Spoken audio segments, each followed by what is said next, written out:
அனைவருக்கும் வணக்கம்.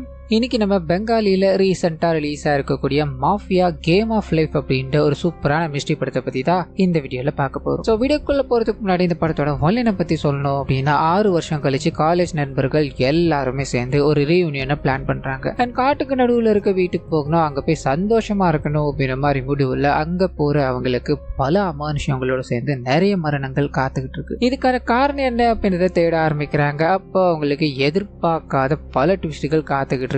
அதெல்லாம் தான் நாம இப்போ இந்த வீடியோல பார்க்க போறோம். ஸோ வீடியோக்குள்ள போறதுக்கு முன்னாடி நம்மளோட சேனலுக்கு இப்பதான் நீங்க புதுசா வந்திருக்கீங்க இல்ல இந்த வீடியோக்கு லைக் அண்ட் சப்ஸ்கிரைப் பண்ணாம பாத்துக்கிட்டு இருக்கீங்க அப்படின்னா முதல் வேலையா அதை பண்ணிட்டு பக்கத்துல ஹைப் அப்படின்ற ஒரு ஆப்ஷன் இருக்கு இல்லையா, அதையும் கொடுத்துருங்க. இந்த படத்தோட ஸ்டார்டிங் சீன்ல ஹானி அப்படின்ற ஒரு பேர் நேஹா அப்படின்றவங்களோட சேர்ந்து கார்ல பயணிச்சுக்கிட்டு இருக்காங்க. ஹானி இருக்காங்க இல்லையா, மனதளவுல ஏதோ ஒரு விஷயத்தால பாதிக்கப்பட்டிருக்காங்க போல. அது என்ன ஏது அப்படின்றத ரிவீல் பண்ணாம அவங்க யார்கிட்டயும் அவ்வளோ பேச மாட்டாங்க. மௌனமா அந்த கார்ல பயணம் பண்ணிக்கிட்டே இருக்கும்போது அதே சமயத்துல நேஹாவும் நிறைய விஷயங்களை பகிர்ந்துக்கிட்டு அந்த 6 வருஷம் கழிச்சு இந்த ரீயூனியனுக்கு போக போற எவ்வளவு மகிழ்ச்சியா இருக்கு அப்படின்றத வெளிப்படுத்திட்டு வந்துகிட்டே இருக்கும்போது அப்படியே கட் பண்ணி அவங்களோட காலேஜ் டேஸ்க்குள்ள போக ஆரம்பிக்குது. ஆனி இருக்காங்க இல்லையா, முதல்ல இந்த கேங்ல வந்து சேரும்போது இவங்களுக்கு ஒரு பயங்கரமான வரவேற்பு கிடைக்க ஆரம்பிக்குது. இவங்க தான் 6வது மெம்பர் இந்த கேங்க்கு. ஸோ அப்படி இப்படின்னு பேசிக்கிட்டே இருக்கும்போது அங்க மெயினா ஒரு காதல் ஜோடி இருக்காங்க. அதாவது இந்த 6 பேர்ல ஒரு காதல் ஜோடி தானியா ரித்விக் அப்படின்றது அவங்களோட பேரு. இந்த உருகி காதலிப்பாங்க அப்படின்ற மாதிரி இல்லையா, அதை தான் பண்ணிக்கிட்டு இருக்காங்க. அப்படியே கட் பண்ண பிரசன்ட்ல ரித்விக் இருக்கா இல்லையா, அவர் வேற ஒரு பண்ண கல்யாணம் பண்ணிட்டு இதே ரீயூனியனுக்கு போய்கிட்டு இருக்காரு. ஸோ காதல் என்ன ஆச்சு அப்படின்றது தெரியல. ஆனா காதலை விட்டுட்டு இப்போ அடுத்த வாழ்க்கைக்கு மூவ் ஆன் ஆயிட்டார் அப்படின்றத அவங்க 2 பேரும், அதாவது கணவன் மனைவி பேசிட்டு போறதுமா நமக்கு தெரியப்படுத்திட்டு அவங்க போய்கிட்டே இருக்கும்போது திடீர்னு ஒரு சின்ன ஆக்சிடென்ட் ஏற்பட ஆரம்பிக்குது. அப்படியே கட் பண்ணி 6 வருஷத்துக்கு முன்னாடி இந்த ஃப்ரெண்ட்ஸ் எல்லாருமே சேர்ந்து ஒரு ட்ரிப்பை ஒன்று பிளான் பண்ணி போய்கிட்டு இருக்காங்க அப்படின்றத காமிக்கிறாங்க. அது கூடவே தானியா இருக்காங்க இல்லையா, அவங்க வெளிநாடு போய் படிக்கணும் அப்படின்ற மாதிரி உங்களோட காதலனான ரித்விக்கு தெரியாம ஒரு வேலையை பார்த்திருப்பாங்க. அந்த விஷயம் காதலனுக்கு தெரிய வந்ததால ஒரு சின்ன சண்டை ஏற்பட ஆரம்பிக்குது. அந்த சண்டையோட இவங்களோட டிராவல் போய்கிட்டே இருக்கும்போது இங்க பட்டுன்னு ஒரு ஆக்சிடென்ட் ஏற்பட ஆரம்பிக்குது. வண்டி நிறுத்தி செக் பண்ணி பார்க்கும்போது அப்படியே பிரசன்ட்லயும் ரித்விகா அவரோட மனைவி இறங்கி பார்க்கும்போது ஏதோ ஒரு விலங்கு கிராஷ் பண்ணிருக்க போல சின்னதா ரத்தம்லாம் இருக்கு. அது எல்லாத்தையும் பார்த்துட்டு ஒரு பிரச்சனையும் இல்ல, நாம இங்க இருந்து போகலாம் அப்படின்ற மாதிரி வண்டி எடுத்துட்டு போயிடுறாங்க. கட் பண்ண அந்த பிளாஷ்பேக் உள்ள போக ஆரம்பிக்குது. ஒரு சின்ன ஆக்சிடென்ட் ஏற்பட்டுருச்சு அப்படின்ற மாதிரி காமிச்சாங்க இல்லையா, அங்க அந்த இடத்துல இருக்க ஒரு பழங்குடியின பெண், அவங்களோட பேர் பியூடா அப்படின்றது. அந்த இடத்துல கீழே விழுந்து கிடக்குறாங்க. அந்த ஆக்சிடென்ட்ல ஷாக் ஆகி கிடக்குறாங்க அப்படின்ற மாதிரி இருக்கும். வண்டி ஓட்டிக்கிட்டே இருக்க ரிஷி அப்படின்ற ஒரு கேரக்டர், அந்த மனுஷன் தான் இவங்க எல்லாரையும் ஆர்கனைஸ் பண்ணி அவரோட அப்பாவோட ஃபார்ம் ஹவுஸ் காட்டுக்குள்ள இருக்கும், அங்க கூட்டு போய்கிட்டு இருக்காரு அப்படின்ற மாதிரி இருக்கும். இப்போ இந்த பொண்ணை பார்த்துட்டா இல்லையா, அவங்க ஷாக்ல இருக்காங்க அப்படின்றத தெரிஞ்சுக்கிட்டு அவங்க கிட்ட பேச ஆரம்பிக்கிறாரு. தண்ணி எல்லாத்தையும் கொடுத்து, அம்மா நீங்க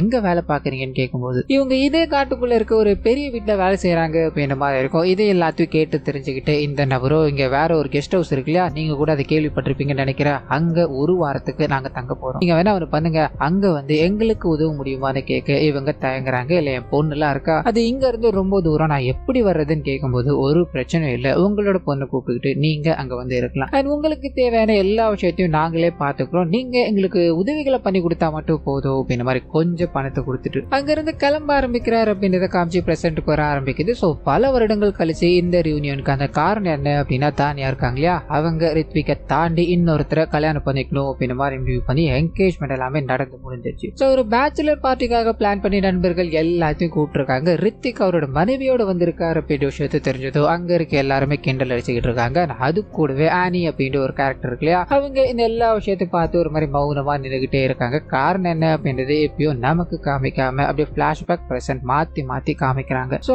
6 வருஷத்துக்கு முன்னாடி சந்தோஷமா இருந்த இவங்க இப்போ இந்த மாதிரி ஒரு நிலைமையில தான் சந்திக்கிறாங்க அப்படின்றத நமக்கு இங்க காமிச்சிட்டு அப்படியே கட் பண்ண 6 வருஷத்துக்கு முன்னாடி இங்க வந்தாங்க இல்லையா, அப்போ அங்க கேர்டேக்கரா இருக்க ஒரு நபர் கிட்ட அந்த ஓனர் இருக்காரு இல்லையா ரிஷி, அந்த பையன் போய் நீங்க வேணா ஒண்ணு பண்றீங்களா, உங்களோட ஃபேமிலியை பார்த்து ரொம்ப மாசம் ஆச்சுன்னு சொன்னீங்கல்ல, நீங்க போயிட்டு வாங்க, ஒரு வாரம் கழிச்சு வந்தா போதும் அப்படின்ற மாதிரி அனுப்பி வைக்க அந்த மனுஷன் யோசிச்சுக்கிட்டே இருக்காரு. பணத்தை எல்லாத்தையும் கொடுத்து கட்டாயப்படுத்தி அனுப்பி வைக்கிறாரு அப்படின்றத இங்க நமக்கு காமிச்சிட்டு அப்படியே கட் பண்ணி காதல் ஜோடி இருக்காங்க இல்லையா, அங்க போகுது. தனக்கு தெரியாம நீ இவ்வளவு பெரிய வேலையை பார்த்துட்டே அப்படின்ற மாதிரி ரித்விக்கும் டீனா கிட்ட சண்டை போட்டுக்கிட்டே இருக்கும்போது இதுல தான் இவங்களுக்கு பிரேக்கப் ஆயிருக்குமோ அப்படின்ற ஒரு தாட்டை நமக்குள்ள கொடுத்துட்டு அதே சமயத்துல ஆனி இருக்காங்க இல்லையா, அந்த கேங்குக்கு அப்பதான் புதுசு. சோ சுத்தி இருக்கிற விஷயங்கள் எல்லாத்தையும் சந்தோஷமா பார்த்துக்கிட்டே இருக்கும்போது அதே குரூப்ல சாம் அப்படின்ற ஒரு நபர் இருப்பாரு. இவங்க கிட்ட தவறுதல, அதாவது அவங்க ஸ்லிப் ஆகி விழும்போது தவறுதல இடுப்பை பிடிக்கிறாரு. இதை பார்த்ததும் அவங்க அப்படியே தள்ளி விட்டுட்டு ஓட ஆரம்பிக்கிறாங்க அப்படின்றத காமிச்சு பிரசன்ட்ல காமிக்கிறாங்க. சோ முதுகு ஃபுல்லா பாத்தீங்கன்னா காயங்களோட அவங்க குளிச்சுக்கிட்டே இருக்கும்போது அப்பதான் ஒரு சின்ன பிளாஷ்பேக் உள்ள போக ஆரம்பிக்குது. அது மூலமா இவங்க பக்கத்து வீட்டுக்காரர் ஒருத்தரால பயங்கரமான முறையில அபியூஸ் பண்ணப்பட்டிருக்காங்க, அதுவும் இவங்க குழந்தையா இருக்கும்போது. அதனாலதான் இவங்களோட மனநிலைமை இந்த மாதிரி இருக்கு, இவங்களோட கேரக்டர் எப்படி இருக்கு அப்படின்றத நமக்கு இங்க காமிச்சுக்கிட்டே இருக்க. இவங்க குளிச்சுக்கிட்டு இருக்க அதே வேலையில இவங்களோட ஃப்ரெண்ட் இருக்காங்க இல்லையா, அவங்க இவங்களோட ரூமுக்கு வர ஆரம்பிக்கிறாங்க. என்ன பண்றான்னு செக் பண்ணலான்னு போகும்போது அங்க ஒரு டைரி இருக்கு, அதுல நிறைய விஷயங்கள் எழுதப்பட்டிருக்கு. அதை பார்த்தது ஒரு மாதிரி பிரமிச்சு போய் நின்றுகிட்டே இருக்கும்போது இந்த விஷயத்த அந்த ஆனி இருக்காங்க இல்லையா, அவங்க குளிச்சு முடிச்சுட்டு வரும்போது பாக்குறாங்க. என்ன பேசுறதுன்னு தெரியாம மறுபடியும் உள்ள போக அங்க என்ன எழுதிருக்கு அப்படின்றத இப்போதைக்கு நமக்கு ரிவீல் பண்ணாம இந்த கேங் மொத்தமா கூட ஆரம்பிக்குது. வாழ்க்கையில அடுத்த கட்டத்துக்கு போயிட்டாங்க. 6 வருஷம் கழிச்சு இப்பதான் சந்திக்கிறாங்க. இதனால ஒருத்தருக்கு ஒருத்தர் ஜாலியா பேசிக்கிட்டே இருக்கும்போது அப்பதான் ஆனி இருக்காங்க இல்லையா, நம்ம வேணா கேம் விளையாடலாமா அப்படின்ற ஒரு தாட்டை அங்க கொண்டு போறாங்க. இது போக போக மாஃபியா அப்படின்ற ஒரு கேமுக்கு போக ஆரம்பிக்குது. லிட்டரலி திருடன் போலீஸ் அப்படின்ற ஒரு கேம் இருக்கு இல்லையா, அதுதான் இங்க மாஃபியா அப்படின்ற மாதிரி பேசிட்டு இருக்காங்க. சோ மாஃபியா விளையாடி ஆகணும், மாஃபியா யாராவது 2 வாட்டிக்கு மேல கண்டுபிடிக்காம போறாங்க அப்படின்னா ஆப்வியஸா மாஃபியா வின் பண்ணிடுவார் அப்படின்ற மாதிரி ரூல்ஸ் அண்ட் ரெகுலேஷன்ஸ் எல்லாத்தையும் சொல்லி அங்க இருக்க எல்லாத்தையும் ஒண்ணு திரட்டிக்கிட்டே இருக்கும்போது அந்த ரித்விக் இருக்கா இல்லையா, பழைய நினைவுகள் எதுவுமே எனக்கு வேணாம், அதனால இந்த கேம்ல நான் வரல, அண்ட் இந்த கேம் விளையாடவும் கூடாது அப்படின்ற மாதிரி அங்க தகராறு பண்ணிக்கிட்டே இருக்கும்போது அவரோட மனைவி, நான் வரும்போது ஒரு ஆக்சிடென்ட்டை சந்திச்சேன், என்னோட மைண்ட் ரிலாக்ஸா இருக்கும் அப்படின்றதுக்காக தான் இந்த கேமுக்கு ஓகே சொன்னா, மத்தபடி எந்த உள்நோக்கமும் கிடையாது அப்படின்ற மாதிரி அவங்க கோபிச்சுக்கிட்டு உட்காரும் போது இந்த விஷயத்த அவர் பாக்குறாரு, சரின்னு சம்மதிக்கிறார். சோ எல்லாரும் சேர்ந்து விளையாட ஆரம்பிக்கிறாங்க. அப்படி விளையாடிக்கிட்டே இருக்கும்போது டீனாக்கும் ரித்விக்கும் கொஞ்சம் அட்வான்டேஜ் போக ஆரம்பிக்குது. டீனாவும் ரித்விக்கும் ஒருத்தருக்கு ஒருத்தர் விட்டு கொடுக்காம விளையாடிக்கிட்டே இருக்கும்போது இதை அங்க இருக்க எல்லாருமே பாக்குறாங்க. அவங்களோட வாழ்க்கையில மூவ் ஆன் ஆகி போயிருந்தாலும் நீங்க 2 பேரும் இப்படி பண்ணிக்கிட்டு இருக்குது சரியில்லை அப்படின்ற மாதிரி விளையாட்டா இந்த டாபிக் எடுக்கும்போது அது பூதாகரமா வெடிக்க ஆரம்பிக்குது. ஒருத்தருக்கு ஒருத்தர் பயங்கரமான வார்த்தைகளை பயன்படுத்த ஆரம்பிக்கிறாங்க, சண்டை போட ஆரம்பிக்கிறாங்க அப்படின்ற மாதிரி இருக்கும். இதுலயும் உச்சகட்டத்துல ரித்விக் பாத்தீங்கன்னா அந்த ரிஷி கூட சண்டை போட்டுக்கிட்டே இருக்கா. ரிஷி கோபம் அடைஞ்சு, இது என்னோட வீடு, இந்த வீட்டுக்கு வந்தது மட்டும் இல்லாம நீ என்னைய கேவலமா பேசுறியா, முதல்ல இங்க இருந்து வெளியே போடா அப்படின்ற மாதிரி அவரை திட்டும்போது ரித்விக் கோபமா அங்க இருந்து கிளம்ப. அதே சமயத்துல ரிஷியும் அங்க இருக்க எல்லார்கிட்டயும் அவரோட பாஸ்ட வச்சு சண்டை போட்டுட்டாரு. இதனால இங்க இருக்கவே எனக்கு பிடிக்கல அப்படின்ற மாதிரி கேட்டை விட்டு வெளியே போகலான்னு ட்ரை பண்ண. அப்பதான் அந்த பிளாஷ்பேக்ல வந்து பியூடா அப்படின்ற ஒரு லேடி இருக்காங்க இல்லையா, அவங்க பேய் மாதிரியான தோற்றத்துல இவர் கண்ணு முன்னாடி நிக்கிறாங்க. பயந்துகிட்டு உள்ள ஓட ஆரம்பிக்கிறாரு. கேர்டேக்கரோட சட்டையை பிடிச்சி அந்த பொண்ணு இங்க இருக்காளா இல்லையா அப்படின்ற மாதிரி நான் இங்க வரதுக்கு முன்னாடி கேட்டால அவ இல்லன்னு சொல்ல, இப்ப எப்படி அந்த பொண்ணு வந்தா, அந்த பொண்ணு நான் பார்த்தனடா அப்படின்ற மாதிரி கத்திக்கிட்டே இருக்கும்போது குரூப்ல இருக்க யாருக்குமே ஒன்னும் புரியல. அந்த பொண்ணு இருக்கா இல்ல அப்படின்றதுலாம் விடு, அம்மா அந்த பொண்ணை பார்த்து நீ எதுக்காக கத்திக்கிட்டு இருக்க அப்படின்னு நம்மலாம் கேட்க இவருக்கு அதெல்லாம் ஒன்னும் சொல்ற மாதிரி இல்ல. நான் அந்த பொண்ணு திடீர்னு இருட்டுல பார்த்ததால பயந்து போயிட்டேன், மத்தபடி ஒண்ணும் இல்ல அப்படின்ற மாதிரி தன்னோட ரூமுக்குள்ள போய் யோசிக்க ஆரம்பிக்கிறாரு. அது மூலமா அவங்க அந்த வீட்டுக்கு வரும்போது அவங்க கிட்ட அப்படியே ரொம்ப நெருங்க ஆரம்பிக்கிறாரு. ஒரு கட்டத்துக்கு மேல பணத்தை கொடுத்து அவங்க கிட்ட ஒன்னா இருக்க ஆரம்பிக்கிறாரு அப்படின்ற மாதிரியான விஷயங்கள் எல்லாத்தையும் காமிக்கிறாங்க. சோ இவர் தான் ஏதோ ஒண்ணு பண்ணியிருக்காரு போல அப்படின்ற மாதிரி இங்க நமக்கு சந்தேகத்தை கொடுத்து அதே சமயத்துல ஆனி இருக்காங்க இல்லையா, நான் தான் இந்த கேம் அவங்களுக்கு விளையாடவே சஜஷன் பண்ணேன், இந்த பிரச்சனைகள் எல்லாமே என்னாலதான் அப்படின்ற மாதிரி சோகத்துல இருக்கும்போது நேஹா போறாங்க, சமாதானப்படுத்திக்கிட்டே இருக்காங்க. அந்த சமயம் பார்த்து இவங்களோட வீட்டு டோரை யாரோ வேகமா தட்டிக்கிட்டே இருக்காங்க. ஒன்னும் புரியல. இந்த சமயத்துல யாரா இருக்கும் அப்படின்ற மாதிரி போய் பார்க்க நான் வழி தெரியாம இந்த பக்கம் வந்துட்டேன், எனக்கு கொஞ்சம் உதவ முடியுமா அப்படின்ற மாதிரி நிதின் அப்படின்ற ஒரு கேரக்டர் இங்க அறிமுகமாகிறாரு. உள்ள இருக்க எல்லாருக்குமே ஒரு மாதிரி அன்கம்ஃபர்டபுளா இருந்தாலும் இந்த விஷயங்கள் எதுவுமே தெரியாத அந்த ரித்திக்கோட மனைவி இருக்காங்க இல்லையா, இவர்கிட்ட பேச ஆரம்பிக்கிறாங்க. இவருக்கு உதவி பண்ணணும் அப்படின்ற மாதிரி பல விஷயங்களை பண்ணிட்டு இந்த காட்டுக்குள்ள ஒரு வழி தெரியாம சுத்திக்கிட்டு இருக்காரு. அவரோட கார் எங்க விட்டாரு அப்படின்றத தெரியாம இருக்காரு அப்படின்ற மாதிரியான விஷயங்களை அவர் சொல்லும்போது இவங்க சரி நீங்க வேணா ஒண்ணு பண்ணுங்க, இங்கே தங்கிக்கோங்க, நாளைக்கு எழுந்து போங்க அப்படின்ற மாதிரி சொல்லும்போது இந்த விஷயத்த நேகா கவனிக்கிறாங்க. இந்த வீடு ரிஷியோடது, நம்ம என்ன முடிவு எடுக்கணும்னாலும் அவனோட தான் எடுக்கணும், நீ இந்த மாதிரி பண்ணது எனக்கு சரியா படல அப்படின்ற மாதிரி அங்க வேண்டா வெறுப்பா அந்த நபர் கூட உட்காந்து பேச ஆரம்பிக்கிறாங்க. அந்த நபரும் பல எதிர்மறையான பதில்கள், இதனால யாருமே அவர்கிட்ட கம்ஃபர்டபுளா ஃபீல் பண்ணவே இல்லை. வந்த மனுஷனும் நிறைய கேள்விகளை கேட்டுக்கிட்டே இருக்கும்போது இவங்க ஒரு மாதிரி யோசிக்கிறாங்க, எதுக்காக இத்தனை கேள்விகள் அப்படின்ற மாதிரி அவர்கிட்ட எல்லாம் கேட்கும்போது அவர் அப்படி இப்படின்னு பேசி சமாளிச்சுக்கிட்டே இருக்கு. அந்த சமயத்துல தான் வீட்டுக்கு வெளியில ஒரு மாதிரி எரிஞ்சுக்கிட்டு இருக்க மாதிரியான விஷயங்கள் தெரிய ஆரம்பிக்குது. வேக வேகமா ஓடி போய் பார்க்கும்போது ரிஷியோட பைக் இருக்கு இல்லையா, அது எரிஞ்சு போன நிலையில, அதாவது எரிஞ்சுக்கிட்டு இருக்கு. இதை பார்த்ததும் ரிஷியால தாங்கவே முடியல, அதை அணைக்கணும் அப்படின்ற மாதிரி பல முயற்சிகள் எடுத்துக்கிட்டே இருக்கும்போது சுத்தி இருக்க எல்லாருமே எவ்வளோ பண்ணி பாக்குறாங்க, ஒண்ணுமே பண்ண முடியல, எரிஞ்சு போயிடுச்சு. சோ ரிஷிக்கு தெரிஞ்சு போயிடுச்சு, கூட இருக்க யாரோ தான் இதை பண்ணியிருக்காங்க, என் மேல இருக்க கோபத்துல நான் திட்டினேன் அப்படின்ற வன்மத்தால இதை பண்ணிருக்கீங்க, ஒழுங்கு மறதியா உண்மையை சொல்லுங்க, இதை பண்ணது யார் அப்படின்ற மாதிரி கத்திக்கிட்டே இருக்க எல்லாரோட முகங்களும் மாற ஆரம்பிக்குது. என்ன பண்ணதுன்னு புரியல, இதை நான் பண்ணலடா, நான் எதுக்காகடா பண்ணணும் அப்படின்ற மாதிரி ஒரு தரப்புல இருந்து பேசிக்கிட்டே இருக்கும்போது அந்த சமயத்துலதான் இவர் இங்க இருந்து போகணும் அப்படின்ற மாதிரி வெளியே போக ஒரு பயங்கரமான ட்விஸ்ட் ஒன்று காத்துக்கிட்டு இருக்கு. அது என்ன அப்படின்னா, எல்லாரும் வந்தாங்க இல்லையா, அவங்களோட எல்லாரோட வீலுமே பஞ்சர் ஆகி கிடக்குது. இதை பார்த்ததும் லிட்ரலி பேச வார்த்தைகளே இல்லாம. இங்க என்னமோ ஒண்ணு நடக்குது அப்படின்றத புரிஞ்சுக்கிட்டாங்க. வேகமா எல்லாரும் உள்ள போய் உட்காந்து இங்க இருந்து நம்ம முதல்ல எப்படியாவது போயாகும். அண்ட் இந்த நபர் வந்ததுல இருந்தா இந்த பிரச்சனை எல்லாமே நடந்துகிட்டு இருக்கு அப்படின்ற மாதிரி நிதின் வந்தா இல்லையா, அவர்கிட்ட சண்டைக்கு போகும்போது அவரு என்னங்க அப்படி பேசிக்கிட்டு இருக்கீங்க, நான் உதவி கேட்டு வந்தேன், உதவி பண்ண நானே இந்த மாதிரி பண்ணுவேன்னா இது எல்லாத்துக்கும் நான் காரணம் கிடையாது அப்படின்ற மாதிரி தன்னோட தரப்புல இருந்து நிறைய விஷயங்களை பேசிக்கிட்டே இருக்கும்போது அந்த சமயத்துலதான் எல்லாரோட வண்டியிலும் ஸ்டெப்னி அப்படின்ற மாதிரி டயர் இருக்கும் இல்லையா, அதை பயன்படுத்தி, அதாவது 4 வண்டி இருக்கு, 4 வண்டியில இருந்து ஒரு டயர் எடுத்து கூட நம்ம மொத்தமா மிங்கிள் பண்ணி இங்க இருந்து எப்படியாவது போயிடலாம் அப்படின்ற மாதிரி அது எடுக்கும்போது அந்த டயரும் பஞ்சர் செய்யப்பட்ட நிலையில இருக்கு. பயங்கரமா பயந்து போறாங்க. என்ன பண்றதுன்னு தெரியாம அந்த வந்திருக்க நபர் இருக்கா இல்லையா, அவர் இங்கதான் சுத்து வட்டாரத்துல ஏதோ ஒரு இடத்துல காரை விட்டாரு அப்படின்ற மாதிரி இருக்கக்கூடிய, உனக்கு எங்க காரை விட்டலாம் தெரியல, ஆனா இங்கதான் இல்ல ஒண்ணு பண்ணலாம், இந்த பஞ்சரான வண்டியை கொண்டு போய்கிட்டே இருக்கலாம், எது வரைக்கும் போட்டோம், அதுக்கப்புறம் நான் உங்க காரை கண்டுபிடிச்சிட்டு இங்க இருந்து போய்க்கலாம் அப்படின்ற மாதிரி அவரை கூப்பிட்டுக்கிட்டு ஒரு 4 பேர் மட்டும் கார்ல பயணம் பண்ணிக்கிட்டே இருக்காங்க. அண்ட் ரிஷி வண்டியை ஓட்டு போய்கிட்டே இருக்கும்போது திடீர்னு அந்த பியூடா இருக்காங்க இல்லையா, அவங்க இவர் கண்ணு முன்னாடி வரும்போது வண்டி அப்படியே ஷேக் ஆக ஆரம்பிக்குது. ஒரு ஆக்சிடென்ட்டை சந்திக்கிறாரு. கட் பண்ணா இங்க ஆனி இருக்காங்களே. நடந்து இந்த எல்லா விஷயங்களையும் திங்க் பண்ணிட்டு தன்னோட ரூமுக்கு போகும்போது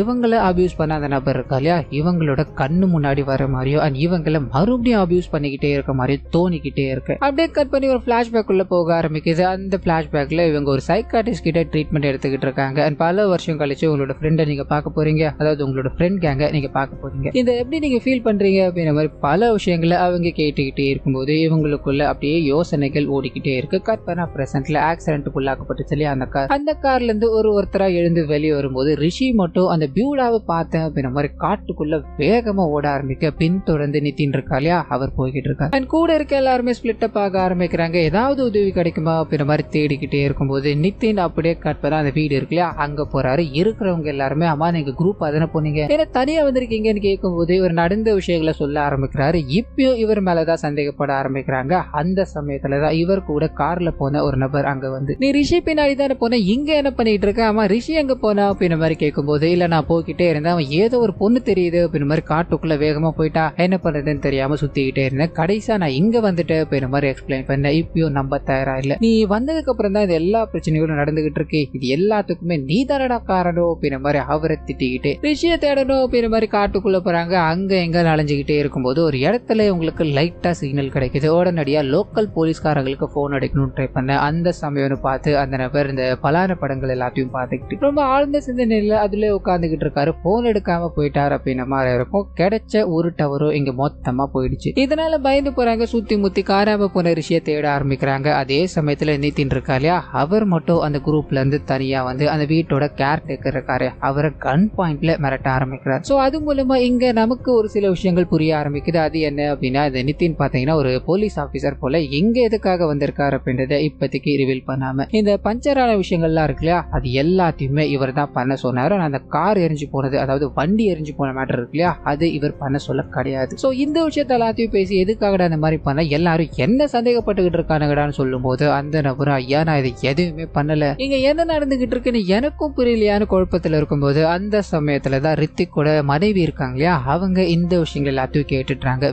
வேகமாக இருந்து ஓடலாம் ட்ரை பண்ண இவர் அவங்கள பிடிச்சி எதுக்காக இவர் இங்க வந்திருக்காரு அப்படின்ற விஷயத்த சொல்ல ஆரம்பிக்கிறார். ஸோ லோக்கல் ஏரியால ஒரு எஸ்ஐயா இருப்பாரு, இவருக்கு ஒரு கேஸ் கிடைக்க ஆரம்பிக்குது. அது என்ன அப்படின்னா, காட்டுக்குள்ள ரோடு போடணும் அப்படின்றதுக்காக எல்லாரும் வேலைகள் எல்லாத்தையும் பார்த்துக்கிட்டு இருந்திருப்பாங்க. அந்த சமயம் பார்த்து பள்ளம் தோண்டிக்கிட்டே இருக்கும்போது ஒரு எலும்பு கூடு வந்து உங்களுக்கு கிடைக்க ஆரம்பிக்குது. அதை அனலைஸ் பண்ணி பார்க்கும்போது பழங்குடியின பெண்ணோட எலும்பு கூடு அண்ட் பல வருஷத்துக்கு முன்னாடி புதைக்கப்பட்டிருக்கு அப்படின்றத இவங்க ஐடென்டிஃபை பண்றாங்க. இதை ஃபர்தரா கொண்டு போகணும் அப்படின்ற மாதிரி ட்ரை பண்ண சீனியர் ஆபீசர் கிட்ட இருந்து எந்த விதமான ரெஸ்பான்ஸும் இல்ல. இறந்து போறது பழங்குடியின பெண் தானே, இங்க பழம் தோண்டிக்கிட்டு இருக்கானுங்களே, அவங்களே யாருன்னா ஒருத்தர உள்ள போட்டு அவனுக்கு தான் அக்யூஸ்ட் அப்படின்ற மாதிரி கேச முடி. எம்எல்ஏ இந்த ரோடு திட்டத்தை சீக்கிரமா முடிக்கணும்னு இருக்காரு, நீ என்ன பிரச்சனை எடுத்து விட்டுக்கிட்டு இருக்க அப்படின்ற மாதிரி இதை அப்படியே மூடலான்னு ட்ரை பண்ண. ஆனா இவருக்கு ஒரு மாதிரி உறுத்திக்கிட்டே இருக்கு. அதை பண்ணது யார் அப்படின்றத நம்ம கண்டுபிடிக்கணும், தேவையில்லாம ஒருத்தனை குற்றம் சாட்டக்கூடாது அப்படின்றதுக்காக சுத்தி இருக்கிற எல்லா இடங்களையும் அனலைஸ் பண்ணிக்கிட்டே இருக்கும்போது அப்பதான் காட்டுக்குள்ள ஒரு பில்டிங் இருக்கிறத நோட் பண்ண ஆரம்பிக்கிறாரு. அங்க போகும்போது இப்ப இந்த கேர்டேக்கர் காமிச்சார் இல்லையா, அவர் தான் இருக்காரு.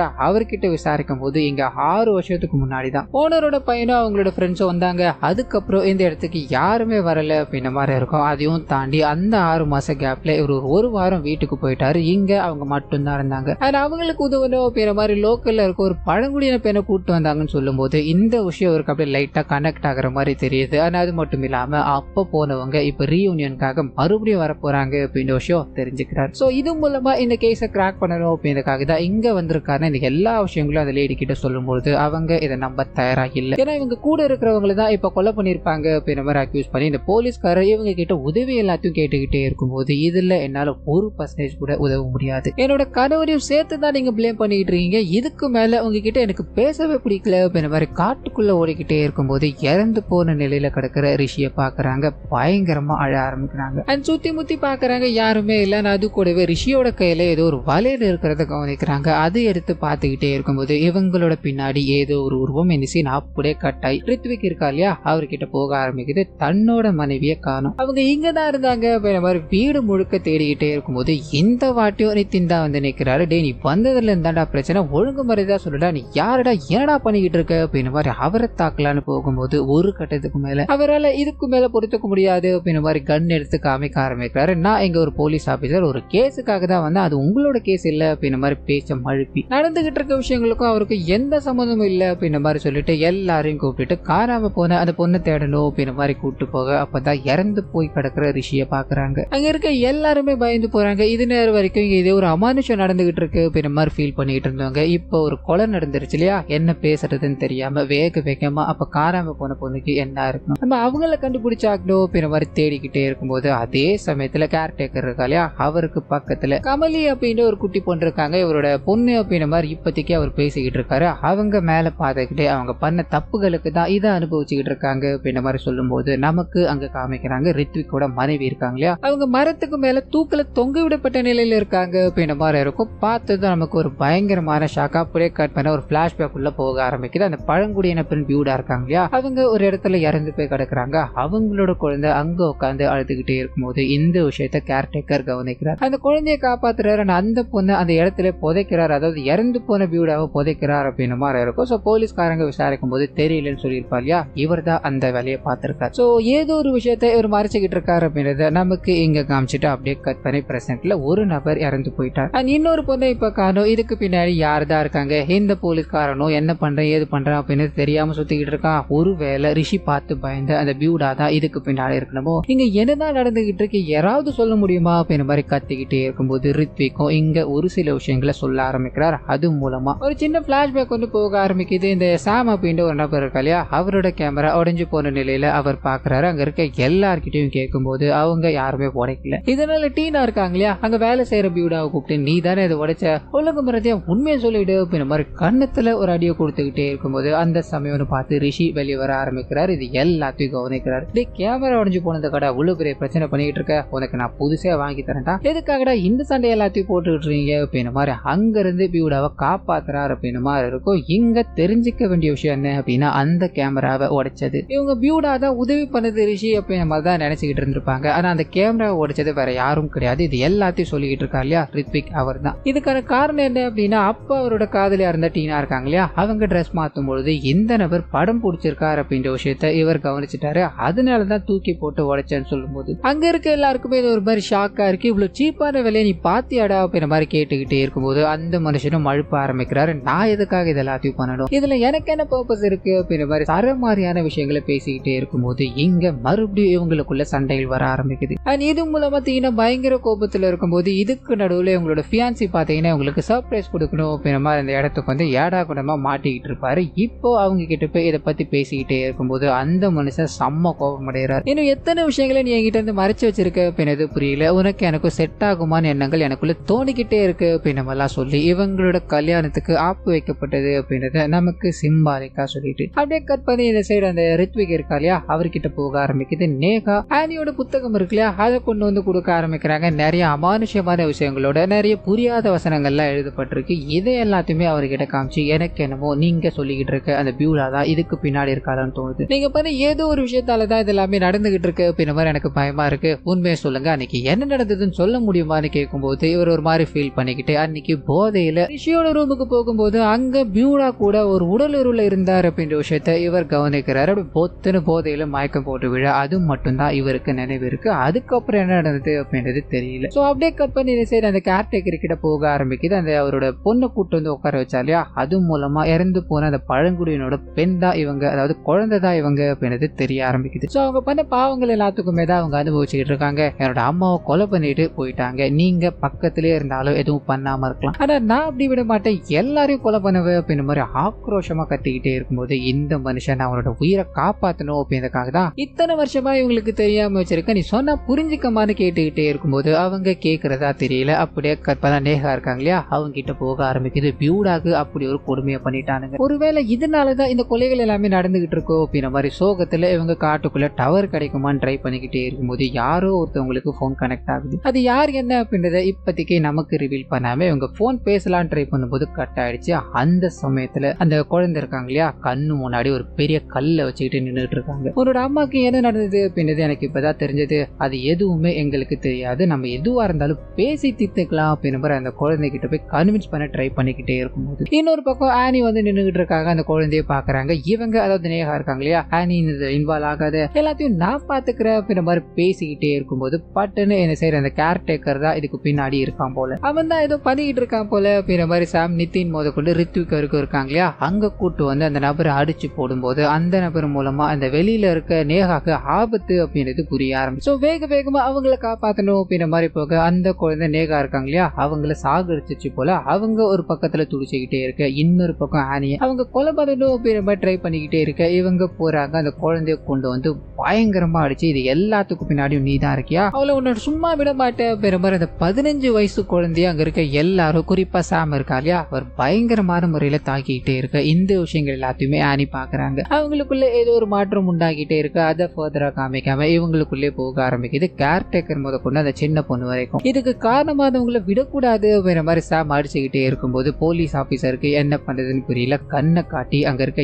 எல்லாரையும் கட்டுப்பாட்டுக்குள்ள கொண்டு வரணும்னு ட்ரை பண்ணும்போது அவரையும் ஒரு கட்டத்துல அடிச்சு உட்கார வச்சிடுறாங்க. அந்த மனுஷனும் அப்படி இப்படின்னு தப்பிச்சு அந்த கண்ணை எல்லாத்தையும் மறுபடியும் எடுக்க ஆரம்பிக்கிறாரு. அங்க இருக்க எல்லாரையும் கண்ட்ரோல் கொண்டு வர ஆரம்பிக்கிறாரு. அது மூலமா அந்த குழந்தைய ஒரு ரூமுக்குள்ள அடைச்சிட்டு இவங்க எல்லாரும் ஸ்பிளிட் அப் பண்ணி உட்கார வைக்க ஆரம்பிக்கிறாரு. ரித்விக் கிட்டயும் அவர் கூட இருக்கிற பெண்கள் கிட்டயும் பேச ஆரம்பிக்கிறாரு. அது மூலமா ஒரு சில விஷயங்கள் நமக்கு ரிவீல் ஆக ஆரம்பிக்குது. அன்னைக்கு ரித்விக் பார்த்தது அந்த பெண் கூட ரிஷி ஒன்னா இருந்தா அப்படின்றது மட்டும்தான் இல்லையா. அதுக்கப்புறமா அந்த பெண்ணுக்கு காசு கொடுத்து அனுப்பிட்டா அவங்களுக்கு என்னாச்சு அப்படின்றது அதுக்கப்புறம் எனக்கு தெரியவே தெரியாதுன்னு சொல்லும் போது இதுதான் இங்க பிரச்சனையா இருக்கு. அன்னைக்கு என்ன நடந்தது அப்படின்றது யாருக்குமே தெரியல. அது மட்டும் இல்லாம அந்த குழந்தை தான் பண்ணது, அந்த கேர்டேக்கர் தான் பண்ணது அப்படின்ற மாதிரி பிளேம் பண்ணிட்டு போய்கிட்டே இருக்குமே தவிர அவங்க தான் இதை பண்ணாங்க அப்படின்றதுக்கு எந்த ஆதாரமும் கிடையாது. ஆனா அந்த குழந்தையும் உங்களுக்குள்ளே நீங்களே அடிச்சுக்கிட்டு சாக போறீங்க, அதை நான் பார்க்க போறேன், இதுதான் உங்களோட தண்டனை அப்படின்ற மாதிரி மட்டும்தான் சொல்லிச்சே தவிர நான் தான் இதை கொலை பண்ணேன் அப்படின்ற மாதிரி ஒரு இடத்துல கூட மென்ஷன் பண்ணல. சோ உங்களுக்குள்ள இருக்க யாரோ ஒருத்தர் தான் இதே எல்லாத்தையும் பண்ணிக்கிட்டு இருக்காங்க, அது யாரா இருக்கோ அப்படின்ற மாதிரி கேட்டுக்கிட்டே இருக்கும்போது இவங்களுக்கு எல்லார் மேலயும் சந்தேகம் போக ஆரம்பிக்குது. அந்த சமயத்துல தான் இது எல்லாத்துக்கும் பின்னாடியும் ஆனி தான் இருக்காங்க அப்படின்ற அசம்ஷனுக்குள்ள வர ஆரம்பிக்கிறாங்க. காரணம் என்ன அப்படின்னா அவங்களும் அபியூஸ் பண்ணப்பட்டிருக்காங்க. அன்னைக்கு நடந்த சம்பவத்தை ஒருவேளை அவங்க பார்த்திருக்கலாம். அதுல இருந்து ட்ரிகர் ஆகி தான் இந்த இடத்துக்கு வந்து இவங்களை பார்த்ததும் அவங்களுக்கு அந்த எண்ணங்கள் தோணிக்கிட்டே இருக்கலாம். அவங்க ஏற்கனவே இந்த மனநல பாதிக்கப்பட்ட ஒரு பெண் தான் இல்லையா, ட்ரீட்மெண்ட் எல்லாமே எடுத்துக்கிட்டு இருக்காங்க. அவங்களோட புத்தகத்திலும் இது மாதிரியான ரிலேட்டடான விஷயங்கள் எழுதப்பட்டிருக்கிறத நாம பார்த்தோம். சோ நாம இந்த விஷயத்த அவங்க தான் பண்ணிட்டு இருக்காங்க அப்படின்றத கண்டுபிடிக்கணும்னா ஒரு டிராப் வச்சாகணும் அப்படின்ற மாதிரி சொல்ல அந்த குழந்தை இருக்கு இல்லையா, அதே சமயத்துல தப்பிச்சு ஓட ஆரம்பிக்குது. அங்க இருக்கிற சாம கொலை பண்ணணும் அப்படின்ற மாதிரி போக அந்த சாம நீ என்ன கொலை பண்ணிடுவியா, இங்கேயே உன் கதையை முடிக்கிற அப்படின்ற மாதிரி அந்த குழந்தைய சாகடிக்கணும்னு போகும்போது அந்த சமயத்துல தான் கண்ணோட அந்த ஆனி இருக்காங்க இல்லையா அவங்க என்ட்ராக ஆரம்பிக்கிறாங்க. ஒழுங்கு முறைதான் அந்த குழந்தைய விட்டுட்டு இல்லைன்னா ஒரு சுட்டு தள்ளிடுவேன் அப்படின்ற மாதிரி மிரட்டி எதுக்காகடா பியூடாவை கொலை பண்ண அப்படின்ற மாதிரி கேட்கும்போது இவரோட முகம் மாற ஆரம்பிக்குது. நான் எதுவும் பண்ண கிடையாது, நீ என்ன பேசிக்கிட்டு இருக்க, கண்ணியாருக்கு கீழே அப்படின்ற மாதிரி கத்திக்கிட்டே இருக்கும்போது ஒரு சின்ன பிளாஷ்பேக் உள்ள போக ஆரம்பிக்குது. அன்னைக்கு ரிஷியோட அந்த பியூடா வலுக்கட்டாயத்தின் பேர்ல இருந்துட்டாங்க அப்படின்ற மாதிரி இருக்கு இல்லையா, பேய் அரைஞ்ச மாதிரி வெளியே வரும்போது இந்த விஷயத்த சாம் பார்க்க ஆரம்பிக்கிறாரு. ஏற்கனவே அவங்களுக்கு உடல் ரீதியா பயங்கரமான காயங்கள், இதனால அங்க தப்பிச்சு போகணும் அப்படின்ற மாதிரி ட்ரை பண்ணும்போது இந்த மனுஷன் அவங்கள துரத்தி பிடிக்க ஆரம்பிக்கிறாரு, கற்பழிச்சு அவங்கள சாகடிக்கிறார் அப்படின்ற மாதிரி இருக்கும். சோ இந்த விஷயத்த ரெண்டு பேர் கவனிக்கிறாங்க. ஒன்னு இறந்து போய் கிடக்குற அவங்களோட குழந்தை, இன்னொன்னு இந்த ஆனி தான் அப்படின்ற மாதிரி இருக்கும். ஏற்கனவே சின்ன வயசுல அபியூஸ் பண்ணப்பட்ட இவங்களுக்கு இது அப்படியே மைண்டுக்குள்ள ஓட ஆரம்பிக்குது. அது இது மூலமாவே இவங்க சைக்காட்ரிஸ்ட போய் சந்திக்கிறாங்க அப்படின்ற மாதிரி இருக்கும். அவங்க நிறைய ட்ரீட்மெண்ட் எல்லாமே கொடுத்து மாத்திரைகள் எல்லாத்தையும் வச்சு அவங்கள கண்ட்ரோல்ல வச்சுட்டு இருந்திருப்பாங்க. இப்போ 6 வருஷம் கழிச்சு அதே இடத்துக்கு அதே நண்பர்களோட போறாங்க அப்படின்ற விஷயம் அவங்கள ஒரு மாதிரி ட்ரிகர் பண்ண ஆரம்பிக்கும். இதனால அந்த இடத்துக்கு போக வேண்டாம் அப்படின்ற மாதிரி இவங்க பல முறை அவங்க கிட்ட கம்யூனிகேட் பண்ணணும்னு ட்ரை பண்ண அந்த விஷயம் நடக்காமலேயே போயிடுதான். அது மட்டும் இல்லாம நேஹா ஒருத்தவங்க கிட்ட கால் பண்ற மாதிரி எல்லாம் காமிச்சிருப்பாங்க இல்லையா, அதுவும் இந்த சைக்காட்ரிஸ்ட் கிட்ட தான். அவங்க இந்த விஷயங்கள் எல்லாத்தையும் சொல்லி முதல்ல அங்க இருந்து ஆனியை கூட்டுவாங்க அப்படின்ற மாதிரி பேசிட்டு இருந்திருப்பாங்க. அது போலதான் ஆனி கையால ஒருத்தரும் சாகடிக்கப்பட்டுட்டாங்க அப்படின்ற மாதிரி இருக்கும். ஸோ அவங்களுக்கு மன ரீதியான பிரச்சனைகள் இருந்ததால அவங்களும் அபியூஸ் பண்ணப்பட்டதா ஃபீல் பண்ணி இங்க இருக்க எல்லாரையுமே கொடூரமான முறையில கொலை பண்ணிக்கிட்டு இருக்காங்க. நான் அதையும் தாண்டி 6 வருஷத்துக்கு முன்னாடி தான் நண்பர்கள் கூட்டம் எல்லாம் இங்க வருதுன்னு இருக்கு இல்லையா, அவங்க கொஞ்சம் வருஷத்துக்கு முன்னாடி, அதாவது ஒரு சில மாதங்களுக்கு முன்னாடி இந்த இடத்துக்கு தனியா வந்து ஏதோ ஒன்று ரிசர்ச் பண்ணிருக்காங்க அப்படின்ற விஷயங்கள்லாம் இவங்களுக்கு போக போக தெரிய ஆரம்பிச்சிருக்கும். இப்போ எல்லாமே ஆனி தான் பண்ணாங்க அப்படின்றத தெரிஞ்சுக்கிட்டு அவங்க சாம சாகடிக்கணும் அப்படின்ற மாதிரி வந்து நிக்கிறாங்க இல்லையா, அதை தடுக்கணும் அப்படின்றதுக்காக பல முயற்சிகள் எடுத்துக்கிட்டே இருக்கும்போது அந்த சின்ன குழந்தை பட்டுன்னு இவர்கிட்ட இருந்து தப்பிச்சு சாம சாகடிக்குது அப்படின்றத நமக்கு காமிச்சிட்டு அது கூடவே ஆனி அப்படி ஒரு மாதிரி கட்டுப்படுத்துறாங்க. அவங்களோட கண்ணை புடுங்கி அவங்கள கண்ட்ரோலுக்கு கொண்டு வராங்க அப்படின்ற மாதிரி இருக்கும். இப்போ அந்த குழந்தை ஒரு கொலை பண்ணிருச்சு. இதனால போலீஸ்காரர் என்ன பண்ணலாம் யோசிக்கிறாரு. மொத்த பழியும் ஆனி மேல போட்டோம் அப்படின்னா அவங்க மனநலம் பாதிக்கப்பட்டிருக்காங்க, அவங்களுக்கு இது பெருசா அஃபெக்ட் ஆகாது அப்படின்றத புரிஞ்சுக்கிட்டு குழந்தையோட நலனுக்காக அந்த குழந்தைய அங்கிருந்து தப்பிக்க வைக்கிறாரு. அது கூடவே இந்த ஆனியை கைது பண்ணி கொண்டு போறாரு அப்படின்ற மாதிரி இருக்கும். கூட இருக்க, அதாவது மிச்சம் இருக்கிற எல்லாருக்குமே போலீஸ்காரர் கிட்ட வந்து நீங்க அன்னைக்கு அதை தடுத்திருந்தீங்க அப்படின்னா அந்த பிரச்சனைகள் எதுவுமே நடந்திருக்காது, இது எல்லாத்தையுமே நீங்க ஒளிச்சு வச்சுக்கிட்டே இருக்கிறதால உங்களுக்குள்ள கில்ட்டி அப்படின்ற ஒண்ணு இருக்கு இல்லையா, அது உங்களை அணுவா சாகடிச்சுக்கிட்டு இருக்கும். ஆனியோட பழி வாங்குறதை விட அது கொடுமையானது அப்படின்ற மாதிரி பேசிக்கிட்டே இருக்கும்போது இந்த மனுஷனும், அதாவது ரித்விக் இருக்கா இல்லையா, அவரும் போலீஸ்காரரை பார்த்து ஒரே ஒரு விஷயம் தான், அது என்ன அப்படின்னா இவங்க இந்த இடத்துக்கு வந்ததும் ஆனி நார்மலா கூட இருந்திருக்கலாம், ஆனா வண்டி எல்லாத்தையும் லாக் பண்ணி பிரஷர் சுச்சுவேஷனை கொண்டு வந்தது அப்படின்றது இந்த போலீஸ்காரால் தான் நடந்தது இல்லையா, ஒருவேளை இதுக்கு நீங்களும் காரணமா இருந்திருக்கலாம் இல்லையா, இந்த சுச்சுவேஷன் வராம இருந்தது அப்படின்னா ஆனியோட அந்த பிஹேவியர் வெளியே வராமலே இருந்திருக்கலாம் இல்லையா அப்படின்ற மாதிரி சொல்லிட்டு இந்த கில்ட்டி உங்களுக்குள்ள இப்ப இருக்கு இல்லையா, இந்த கில்ட்டியோட நீங்க இருந்துக்கோங்க அப்படின்ற மாதிரி அங்க இருந்து கிளம்ப ஆரம்பிக்க அப்படியே கட் பண்ண ஆனி மனநல காப்பகத்துல அவங்க அங்க இருக்க பேஷன்ஸோட மாஃபியா கேம் விளையாடிக்கிட்டு இருக்காங்க அப்படின்றத காமிச்சு இந்த சீரீஸை இதோட முடிக்கிறாங்க. ஸோ கண்டிப்பா இந்த சீரீஸ் என்னோட வாய்ஸ் வர உங்களுக்கு பிடிச்சிருக்கும் அப்படின்ற மாதிரி நம்புறேன். இந்த வீடியோல ஏதாவது நெறிக்குறைகள் இருந்தது அப்படின்னா அதை மறந்துடாம கமெண்ட்ஸ்ல பதிவிட்டுருங்க.